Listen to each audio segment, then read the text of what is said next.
Welcome to the FCCJ. My name is Joël Legendre, and I'm a journalist for RTL French TV and radio. And we are honored to have you here today for a very interesting and accurate timing person for the event that we have. You know, Kamal has been touring all around the world for talking about his country, Egypt, and also the Middle East. Kamal is a former member of this press club and has contributed for several years to the information to Egypt. And in 2009, I think you became the managing editor of the Ahram newspapers. Yes. And of course, today is a specific timing for us. We have the crisis in the Middle East. We have, in my own country, hostages. We have a situation which is going out of control for many, many people. It is extremely complicated to understand what is going on. So to try to understand better what's going on, Kamal is going to give us for 20 minutes a lecture in which he's going to mention the issues such as what is happening in his own country and what is happening in the region. We'll touch upon the situation since 2 days, since the bombing in Syria and Iraq. And we'll have in the second part of the press conference a Q&A session. So we will have time to ask questions to Kamal. And I would like you to join me in welcoming our guest speaker today. And please, wish him good luck for this press conference. Thank you so much. Thank you, Chair.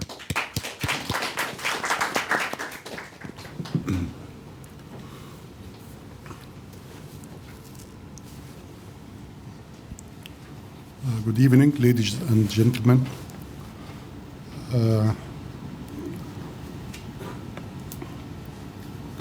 I already prepared a paper before coming, and I am happy to see it. Some people, it's okay. And I am honored also to see His Excellency Ambassador of Lebanon just right now before this meeting, and he asked me why it's million question. What do you mean of this paper I wrote before coming about the million question? Is it only this million question related with Egypt or the whole region? So I wish to excuse me if my English is not good enough, but I'm trying to explain myself. I am not used to give lectures. I am a journalist, and I am used to sit here and asking questions. And I think my dear colleague Joel remembered me when I raised lots of questions about the region also during my stay here in Japan, the year 2001, 2005. During that time, our region was very important to Japan. If you remember, it was directly after the war in Iraq, the invasion. It was 2003. And how important is Iraq and the Middle East for Japan? So I used to be an important correspondent here because during that time, of course, my colleague Khaldoun, he is not here today. He is a member of this FCCJ, and he is very active. But I was the person or the correspondent who came from the area. Khaldoun is living here in Japan, and he is working for many newspapers.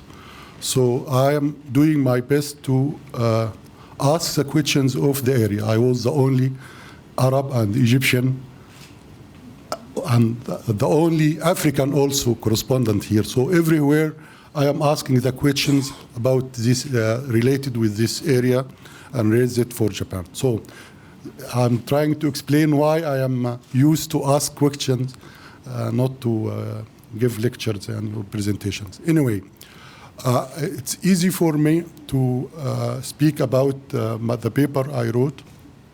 It's focused on Egypt, of course, because if there is 1 million question in the area, Egypt is the largest country in the area, so a big part of the questions should be related with Egypt. And the rest, we can say 50-50. Yani 500,000 for Egypt and 500,000 for the rest of the region, I mean the Arab world. When they asked me if I give the presentation to be, I told them I just put the map. It will show the situation in the area, how complicated is our region. Even Egypt looks green. It means we are enjoyed of peace after June 30. But we still have lots of questions in Egypt, and we are expected that kind of questions, and we should answer it, frankly speaking, and not to avoid answering it. So I will, if there will be questions and answer after this presentation, I will be ready to answer any question related with Egypt. But if you look at the picture here, or the map, you will see our region starting from Syria, Iraq, Gaza, Yemen, Sudan, and Libya, Tunisia. Most of the Arab countries facing a huge problem nowadays. It's not only Daesh or IC, but also we in the Arab world enjoyed what they call the Arab Spring 3 years and a half before. During that time, we in the Arab world look for, I want to tell you something. I am not speaking as an official on behalf of the Egyptian embassy. I welcome my colleague here, is representing the Egyptian embassy here. And I'm happy also to see Sandra. Sandra Mouri is here. She is one of my colleagues here. So I am not talking on behalf of the Egyptian government. I am independent. Also, I'm not talking on behalf of Ahram. As a columnist now working with Ahram, so I'll do my best to explain myself independent, not to be officially. So that's why I feel free to say that we enjoyed in Egypt and the Arab world this Arab Spring, and I was one of the people who is celebrate our revolution, Tahrir Square. And of course, lots of the Arabs are looking for the future to have their, we look forward for a democratic civilian state. We get rid of the dictatorship to enjoy every country in the Arab world should enjoy to be a civilian, democratic state. So what happened in Egypt and the rest of the Arab world, all of you noticed that they moved forward for a religious state. I noticed that 2 years ago when I come and sit here at this place, I was little bit worried. Even I was happy of our revolution, January 25th. But what happened in Egypt when I was here, November 2012, I was worried because our country, Egypt, this revolution which we are looking forward, moved forward for a religious state. So this is not our dream. And unfortunately, this religious state is supported by the democratic countries around the world, starting from states, European Union, and even in Japan. They say this is an elected government, so it should be recognized. In fact, yes, it was elected, but it's not. We noticed from the beginning that they take us in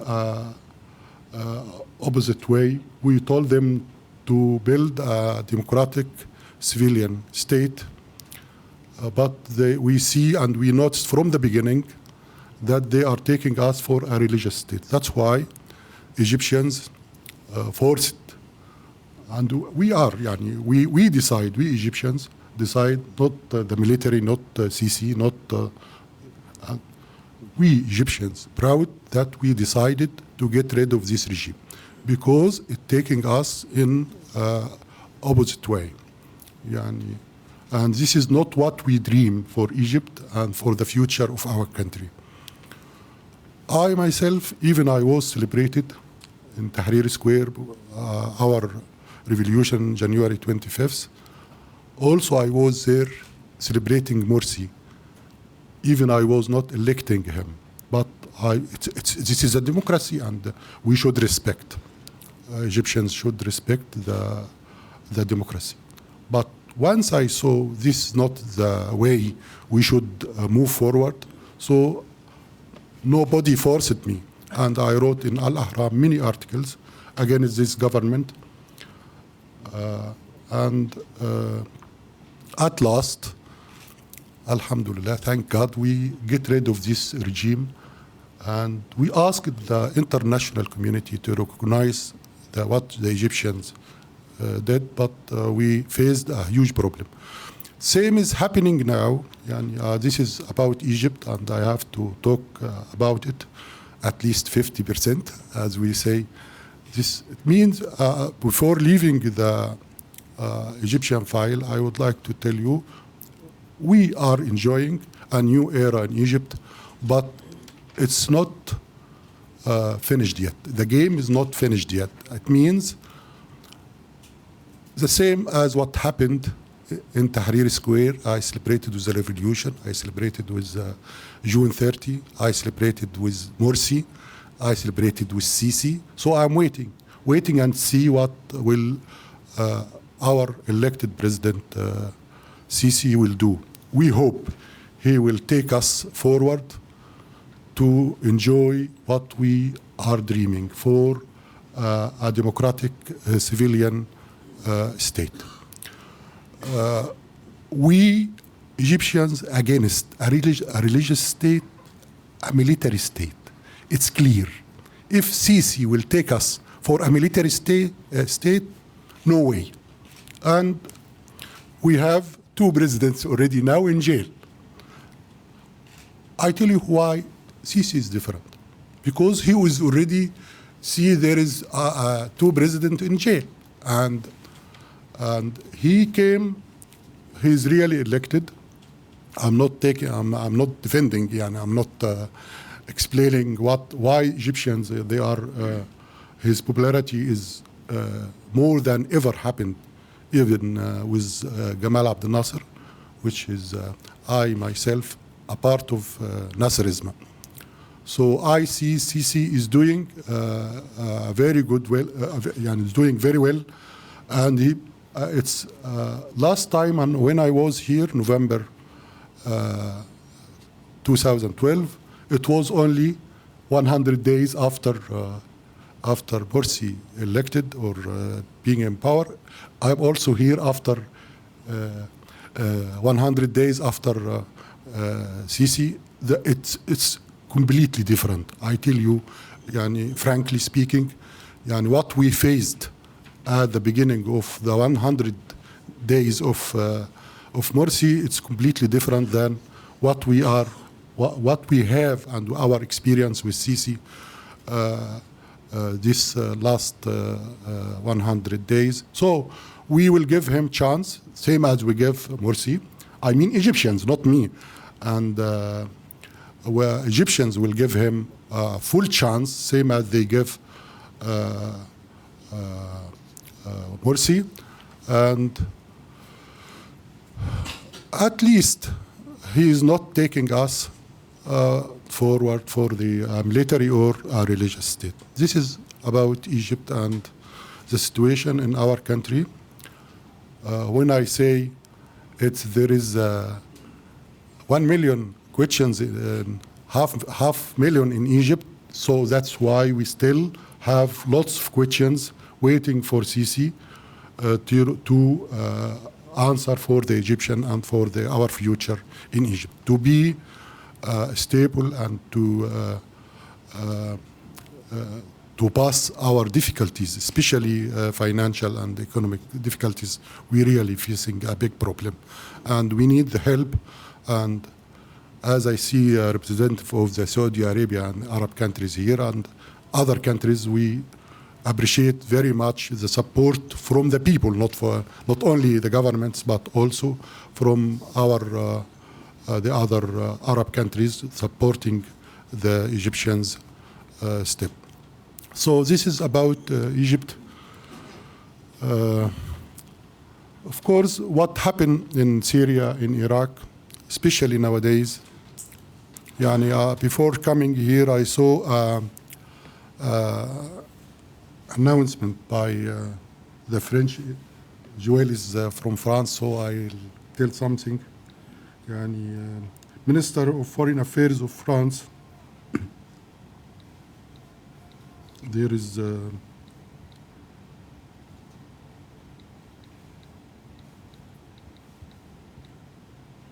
he said today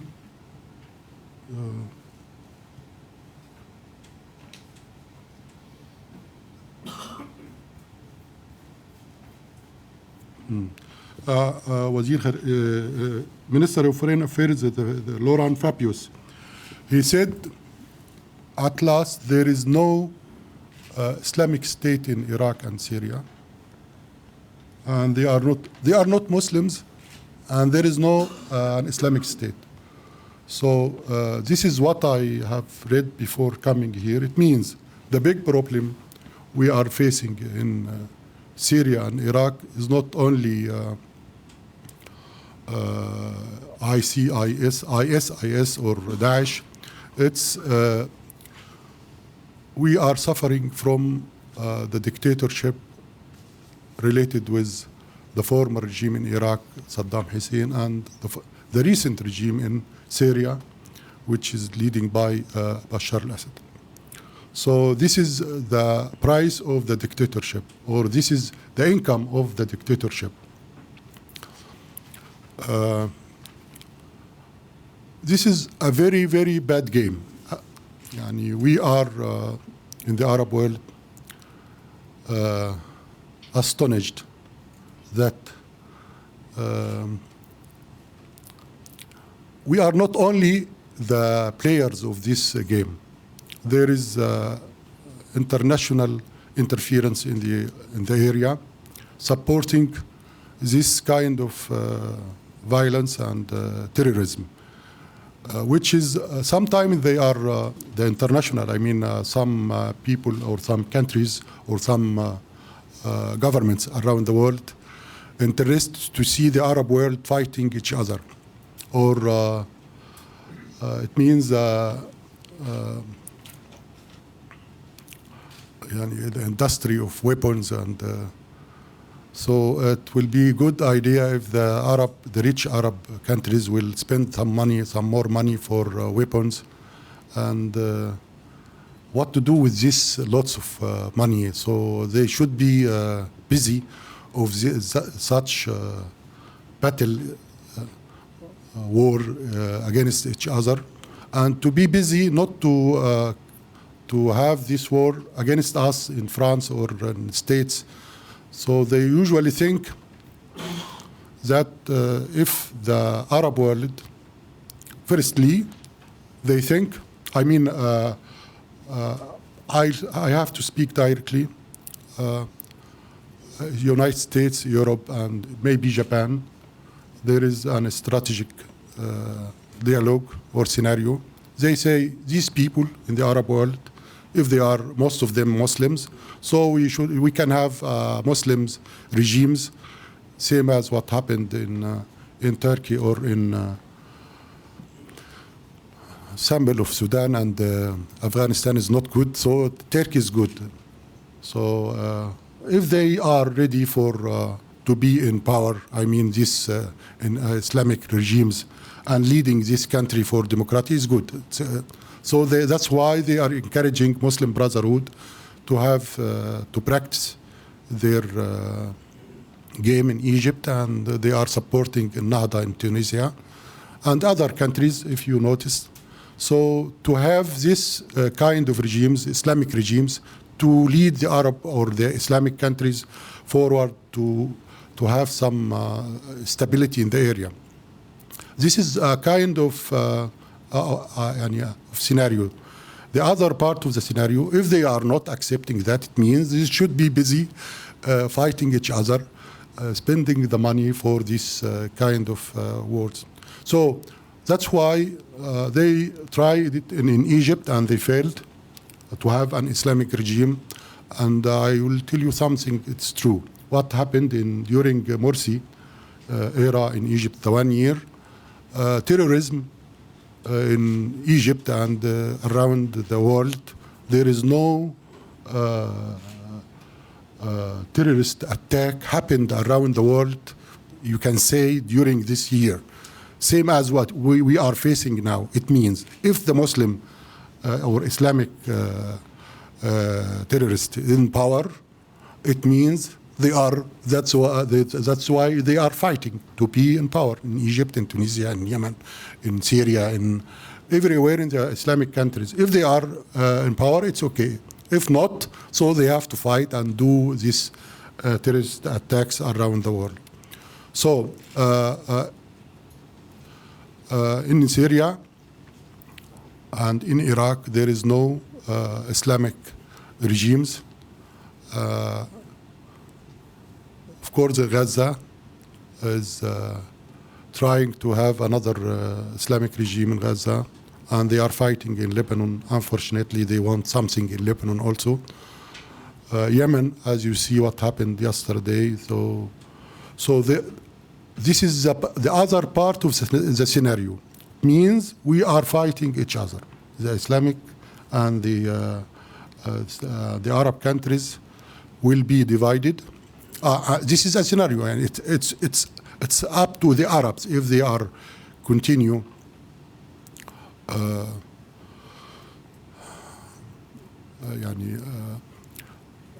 we look forward for to be united. One day we are dreaming to have this Arab country, same as to have we see European Union, one country or one. Yes, they are united, but we are this dream in the Arab world now to have. It was now we are around 23.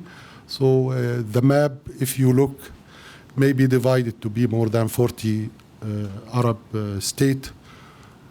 They look forward to divide Egypt, to divide Libya, to divide Iraq, Syria, Lebanon, unfortunately, Yemen. Now in Yemen, they are back to for south and north again, unfortunately, because they usually say the Houthi, the guerrillas, which is in power now, is supported by the south. They want to be another after the dream to be united, one Yemen. Now we are waiting for two Yemens, unfortunately, maybe more. So this big scenario is, we can't say it's planned and well done. Same as what happened in 1916, which, if you remember, Sykes-Picot Treaty or divided the Arab world as we see in the map now. But nowadays, this scenario is open. It means they are leaving it, and it's up to what's going on. These people, instead of fighting us and doing these terrorist attacks everywhere, they should do their homework at their home countries. Sorry, because this is what happened in the Arab world. We are involved there, and the future is very black for us all. Yani this is not, by the way, the Arab Spring, which we are dreaming. And by the way, this is a spring in the Arab world, by the way. Yani we are not enjoying spring in Egypt or in Gulf area. If you ask the people there, how is your spring? It's the same as you see now. So this is, if they say Arab world is enjoying the spring, this is a fake spring. This is a disaster for the Arab world to have this kind of spring. At last, to see the Egyptians fighting each other, alhamdulillah, we are not past these difficulties. We may, and we hope, and we are doing well till this moment, hoping, but because of the violence around us everywhere, in Libya, in Gaza, in Sudan, even in Syria. And we usually say our national security started from Iran and from Turkey, not from Egypt. So everything is happened in the area now is affecting Egypt, same as what happened in Egypt affecting also what's happening in the rest of the Arab world. So this is a real situation in Egypt and in the Arab world. And briefly, I'm sorry if I still have only 3 minutes, and if we questions, it will be better to answer your questions. Thank you very much. Thank you. Thank you, Kamal. I remember what you've said. We are fighting each other, and I think that was indeed a comment that can have a meaning for every one of us here. Egypt has this chance to be a country of Africa and a country that is located in the Middle East. Kamal, Egypt was I'm going to ask you the first question, because this is something we have often wondered. The wind of history is heavy, and is heavily concerning everyone here. Egypt was a major country. Egypt was a major nation, an important factor of stability, creativity, and capacity building. Today, how do you consider yourself among the other countries in a neighborhood? How do you think the others consider you? Have you lost your rank, your position as Egyptian among the countries of the region? Joel, we are not lost, alhamdulillah, as I said. If we continue, I am, frankly speaking, I'm not speaking again. I'm not speaking on behalf of the Egyptian government. I'm not speaking on behalf of Al-Ahram, because Al-Ahram is pro-government. But as I am writing for Al-Ahram, my columnist, I was one day against Muslim Brotherhood in power, against the military Supreme Council in power after our revolution. Also, I was against Mubarak. Even I was here in Japan. So when I say Egypt, the situation in Egypt nowadays is better than before, I am speaking frankly. Even we are facing difficulties, economic difficulties. We paid a lot to be in this position. But I think difficulties in economic difficulties is easier than to continue this way with a religious state. It was a disaster if we will continue with Muslim Brotherhood regime. It means Egypt will be divided really, same as what happened with the Islamic regime in Sudan. And you can see now we have two Sudans. unfortunately, and maybe we don't like, and we hope it will not happen, but it can be divided more.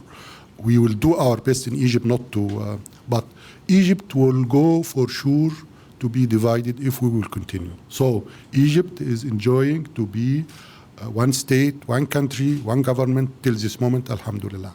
Thank God. So we are in a situation, in a better situation than before. Look at what happened in the other countries. Libya, which is very important for Egypt. Yani if we are part of our the violence in Egypt now, which we are facing, it's coming from Libya, unfortunately. Not from the government, but because there is what happened in Libya. Islamic, they want an Islamic country, they are Islamic state in Libya. It means they will struggle for that, and their target is Egypt, the regime of Egypt, because the regime of Egypt is against Muslim Brotherhood. So the main target, not to build Libya or to have an independent or a state, a real state, civilian, democratic state instead of this dictator Al-Gaddafi. So they are fighting now against Egypt. That's why we are keen. We are very keen what's going on in Libya, also in Palestine, in Gaza, and because they are fighting also to have an Islamic state in Gaza. It can be in whole Palestine. I mean, West Bank and Gaza Strip.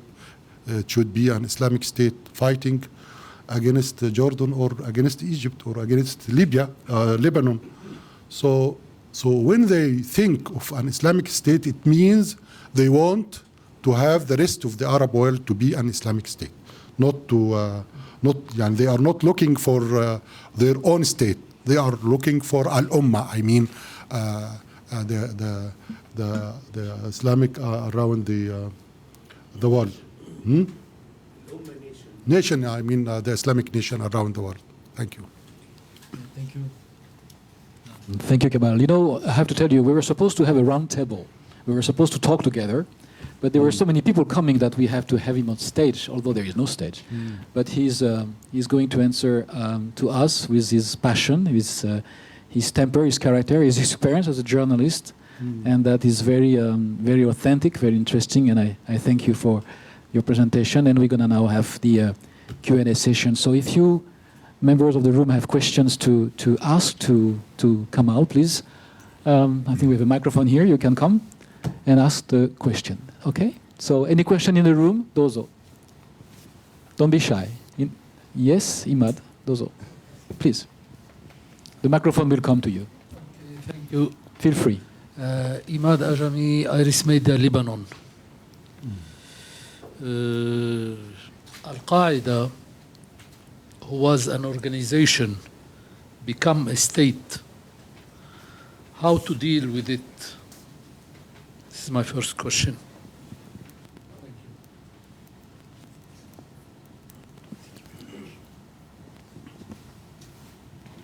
Start as Al-Qaeda, you mean build their own state in Afghanistan, do you mean that? Or they are looking forward for, I think we will see one day, we are waiting to see Qaeda and ISIS fighting each other, who is going to lead or to build the Islamic nation or Islamic state around the world. Al-Qaeda, the roots of Al-Qaeda, the roots of Daesh, I mean ISIS, it's the roots of the Muslim Brotherhood. They are equal. I mean, all of these, how do you say, organization or منظمات. I mean, all these Islamic parties, their roots is coming from Muslim Brotherhood. It started 1928.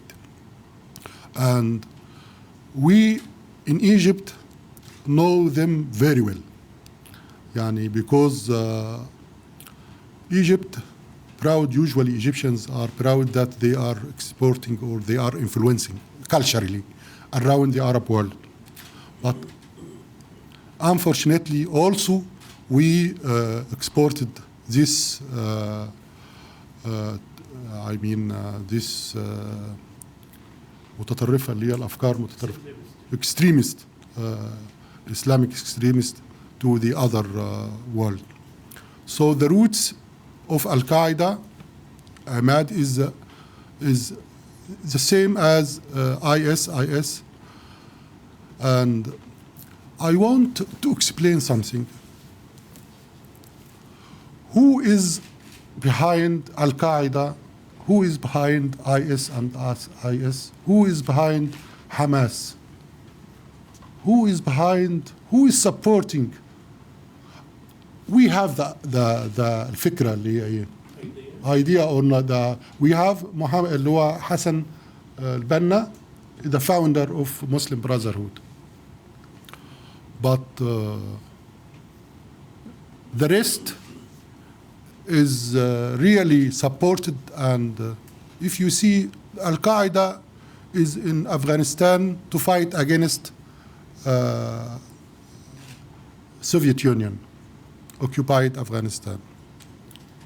So states and the other democratic countries supported Al-Qaeda, Osama bin Laden especially, to fight against Soviet Union occupying an Islamic country. So they gathered from all the Islamic countries. The same is happening now in Iraq and Syria, by the way. They are fighting. Firstly, they are fighting against a dictator in Syria, which we are saying that we are supporting one Syria, by the way, not to be divided at all. We are supporting the Syrian people to build the same as we are enjoying in Egypt, a part of the Arab Spring, to have this civilian democratic state, civilian democratic modern state. But what happened in Syria, what happened in Iraq, same as what happened in Afghanistan and Sudan. They built this Daesh, this IS, Islamic State in Syria and Iraq, supported by democratic countries, unfortunately, and the weapons come directly for them to fight, firstly to fight against Assad, secondly to fight against the government of Iraq, and to continue the other part of the scenario which I told you about it, Arabs fighting each other, Muslims fighting each other. If they are not going to build their own democratic elected state, even it can be Islamic state, Islamic regimes, but they should be elected. But they can, it's not accepted, at least till this moment, to have this Islamic regime. Tunisia is doing well, by the way, but they recognize what happened in Egypt. If you look at Tunisia, by the way, we are also speaking frankly, even if we are in Egypt against electing a religious government. So if they are doing that in other countries and they are elected and in a democratic way, so we respect. So in Tunisia, they recognize what happened in Egypt. So if you see and follow what happened in Tunisia, they accept to leave the government, firstly. Secondly, they announced at last that there is no candidate from the Islamic to run for presidential election. So they show good game in Tunisia, and they have a good experience to act and to avoid what happened in Egypt. So what I want to say, no way for a religious state in the Arab or the Islamic countries. If it will be elected, the same as what happened in Egypt, it means it will not survive. They will fight each other because they are not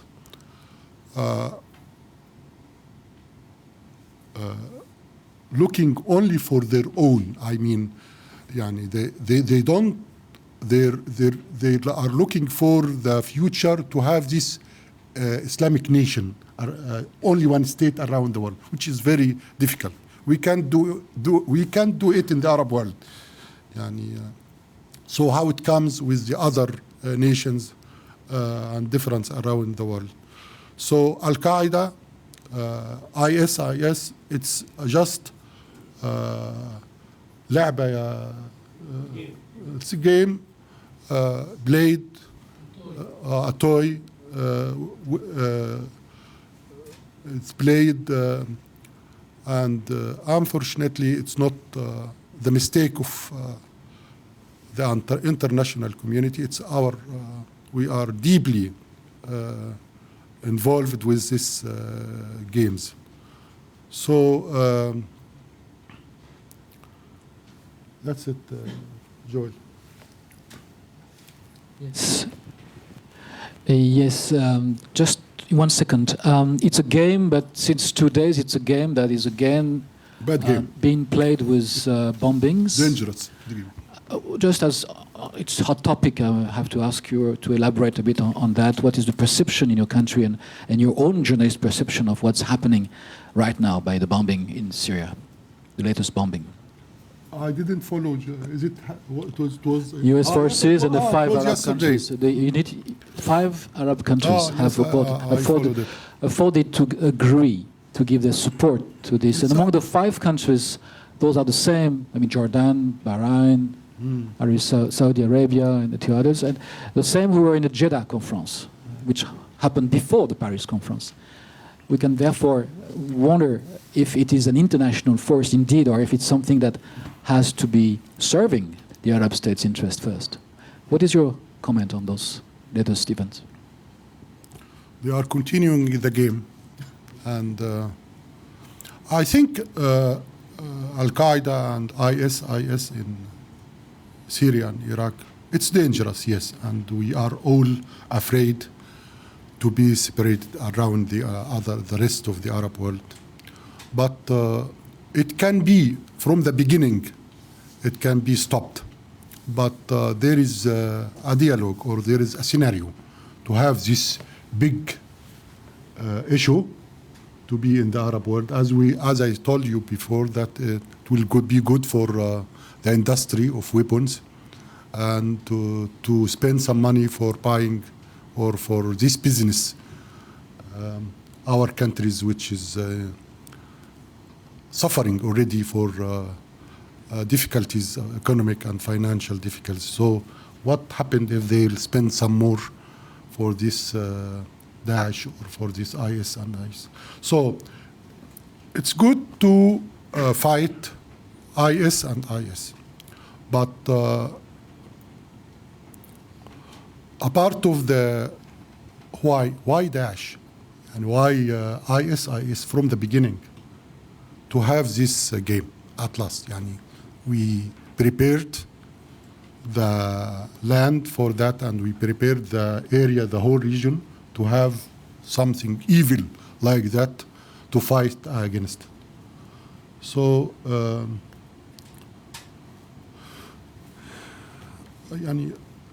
fight that, to fight IS and to have these bombs, and it's good, but it shouldn't take long time.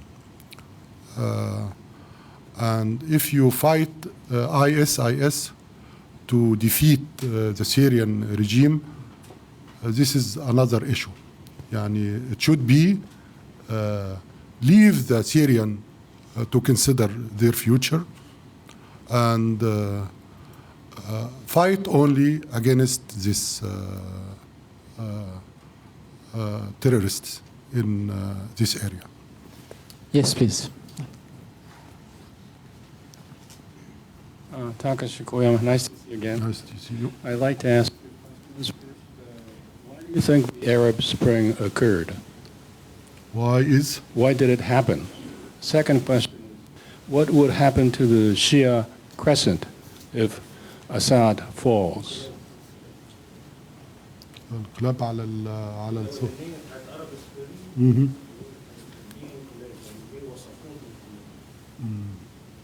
Well, second question. What would happen to the Shia crescent if Assad falls? Mhm.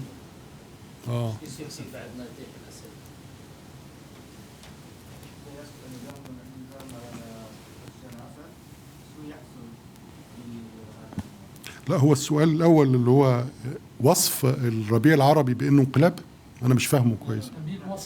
Please can you repeat again? Can you repeat again the question? First one? The two questions. Your question. Arab Spring, why did it happen? Why did it happen from Yes. the beginning? Yes. And the second question is, as you know, there's a Shia crescent. What would happen to that if President Assad falls?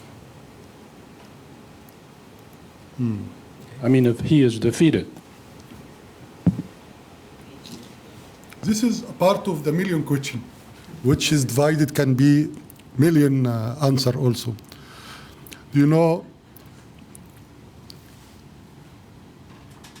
for the beginning, we are all in the Arab world. I have to admit that we are not enjoying democracy the same as you are enjoying here in Japan. So,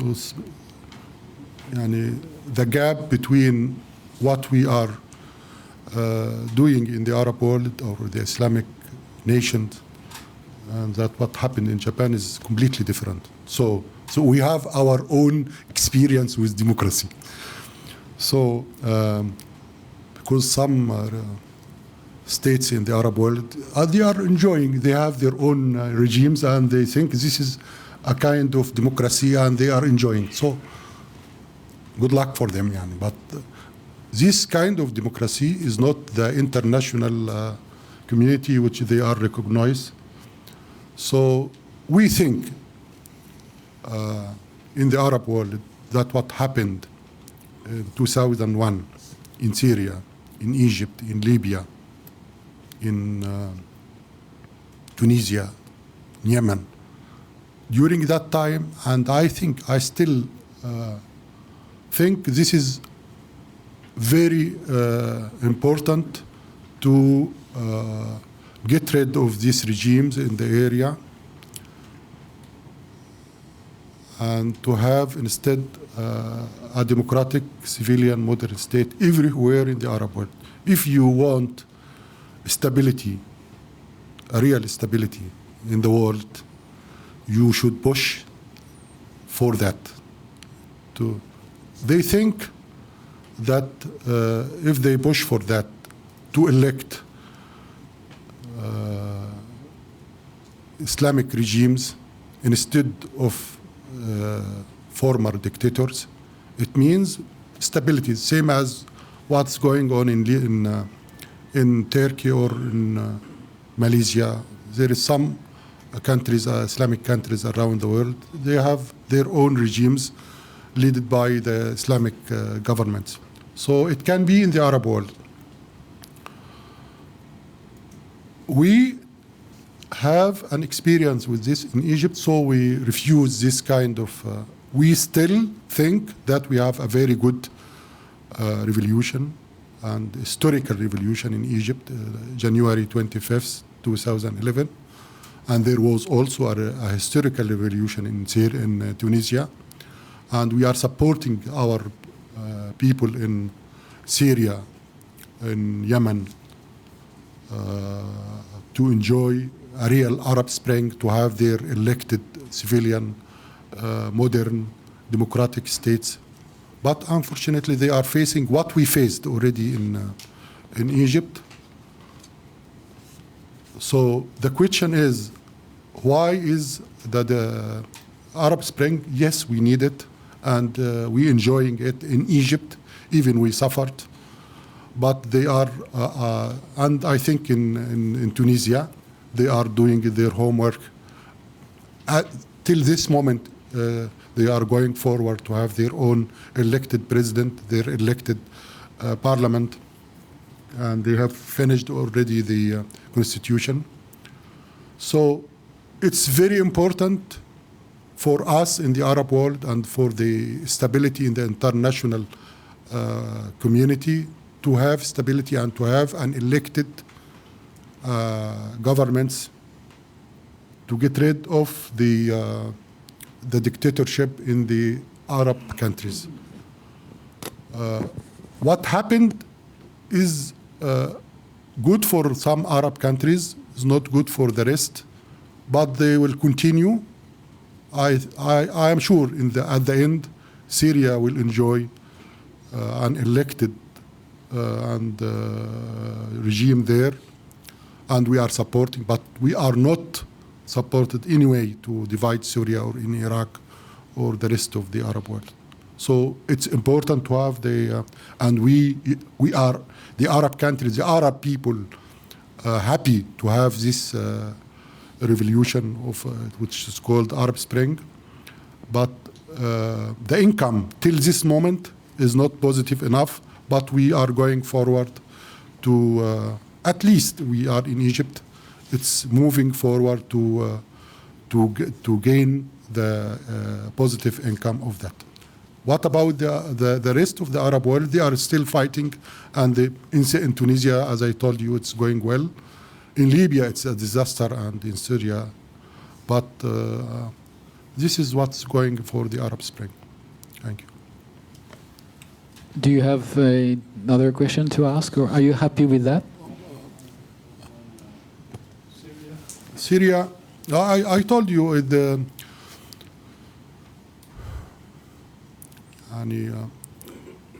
this Shiite, how do you say, Shiite region, huh? Crescent. This is, they always say that, but a part of the second scenario to divide the Arab world. If they continue, Arabs fighting each other, it means this issue will be continued. But we really don't like to go forward more dividing the Arab nation. And it's enough. They say if it's Shiite is supported by Iran and Sunni is supported by Turkish, and they are rich Arab countries, they are funding for the Sunnis, and this is what we heard, which is not usually true. This is Iran is very important country for the Arab world, for the region. Even they are Islamic state, but by the way, if you see Iran, this is a very clear sample for an Islamic state. Even I was in Iran last year. I saw Iran is development. I mean, low tanmiyah, development. It's moving forward, and you can see a kind of stability in Iran. But they are suffering a lot with this Islamic state there. And when I was there was Morsi still in power, by the way, and they are congratulating us to have an Islamic regime the same as they have. We told them we are not enjoying with this Morsi, and we wish one day you will get rid of this regime, and you really enjoy if you see how.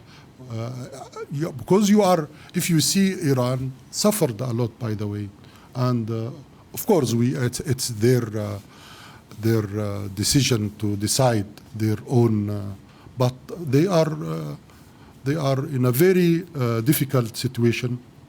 If they are a normal state, they will be a normal also, and the development in Iraq and will be better. So Shia, we Arabs world. We are not interested to be divided more than we are. That's why I told you we are looking forward for one Syria state, one state in Iraq not to be divided. If you will speak loudly about jihad, this is the bad scenario, the wrong scenario, which is pushing for more divided the Arab world. Good point. Yeah, over there we have a question. Sir, please. Takeshi Kawasaki. Is the young generation of Egypt and the Arab world becoming more religious? If so, why does it take place? Because of education, or employment, or poverty, or anti-Western sentiment? If not so, what is going on with this young secular? The young generation, we usually say that Egyptians religious, we are, but it should be to be a religious doesn't mean to have a religious state. And we have our experience already with a religious state. So we test them. So if you say the young generation in Egypt, not only the young generation, all Egyptians, I can say that I'm a good Muslim. Even I'm sometimes doing some mistakes, but this is how do you say it, national اللي هو الانطباع العام عن المصريين national the impression of the first impression about the Egyptians, national impression, is that they are religious. But it doesn't mean at all to have a religious state, and we have our own experience at last to see how is a religious state is taking us for the wrong way. So that was a good lesson for us, for Egyptians, and I wish if it will be good also for the rest of the Arab world or Islamic countries to separate. This is religious between you and God, but to have a state, it should be modern, civilian, democratic state. So unfortunately, the young generation or the old generation, if anybody mixed between his own feeling and thinking and how to build a country, it's dangerous, and we have our own experience that we are ready to export it now. Avoid a religious state. Thank you. Thank you very much, Kamal. We're going to end it here, but I have just one very simple question. Do you actually think that what is going on right now, the bombings, is it going to finalize the operation of the ISIS or not? Yes, but I'm sorry, they say, or President Obama said, or in the United States said, it will take 2 years. It's too much. It can be finished 2 days or 2 weeks. Nama 2 years is too much. So it's a big issue, and for propaganda. And they understand, Joel, that the Arab countries, the Arab government, the Arab people, I am an ordinary, I'm not working with a government, but as an ordinary Arab citizen, I tell you this is a big issue, only a propaganda to sell weapons and to do a good game for President Obama to have his popularity to be increased. That's it. Thank you. I think we can thank you very much, Kamal, for coming today. Bravo. It was very important and very informative. I was told once that for an Arab there is no boundary, so Arabs should fit together. and should listen to each other. And we are very appreciative that you came to see us, to talk, to spend a very quick hour. Too fast. We have too many questions again to ask to you. But again, thank you very much. And in the name of the Press Club, I'd like to offer you something that you have often seen happening in front of your eyes, but not necessarily for you. You are given an honorary membership of the FCCJ. So, well, anytime you come back within a year, come to see us. Thank you. Thank you all for coming. Thank you.